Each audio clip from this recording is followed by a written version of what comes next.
Bonjour et bienvenue, très heureux de vous retrouver pour votre rendez-vous, le décryptage, l'analyse de l'actualité. C'est une décision un petit peu qu'on pourrait résumer comme ça, c'est quand il y a le feu, on envoie les pompiers, on n'attend pas d'avoir les renforts, les alliés, de convoquer une conférence internationale. Pour l'instant, c'est un bourbier pas trop ensanglanté, ça risque de devenir une tragédie avec beaucoup de sang qui coule de tous les côtés. Et en plus, très cher du point de vue économique.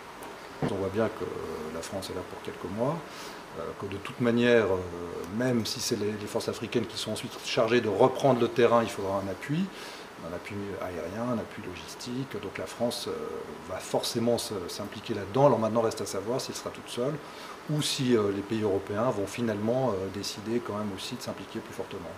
Qu'est-ce que peut faire un pays, une grande puissance militaire comme la France, tout à fait toute seule là-bas? Après les bombinettes, il faudrait engager les soldats, une armée de terre, et ça risque de devenir long, cher et incertain.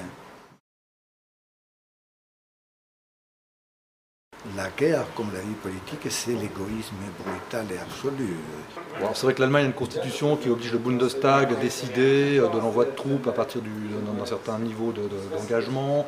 Il y a des élections bientôt. C'est vrai qu'on peut toujours trouver des explications, mais c'est vrai que là, on peut se demander pourquoi l'Allemagne n'est pas aussi fortement présente qu'elle devrait l'être. Le Mali, c'est une invention française. Les restes des Européens ont des intérêts moindres dans tout le Sahel. Par contre, pour la France, c'est quelque chose d'essentiel. C'est-à-dire, tout à côté du Mali, il y a le Niger, où la France, il y a des investissements dans l'industrie nucléaire qui sont extrêmement positifs. C'est très bien la solidarité diplomatique. De là à engager des soldats, c'est très loin du compte. Je vois mal pour l'instant aucun Européen qui s'engage beaucoup plus. La phrase de Cohn-Bendit est assez juste finalement. En gros, c'est envoyer les Français se faire tuer, nous on fournira les infirmières. Donc c'est un peu ça qu'on va retenir. Je crois que la phrase plus symbolique, c'est une petite phrase méchante de Valéry Giscard d'Estaing qui a dit quelque chose que je trouve de très vrai.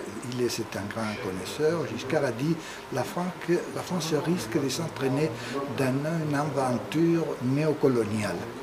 Il connaît la question.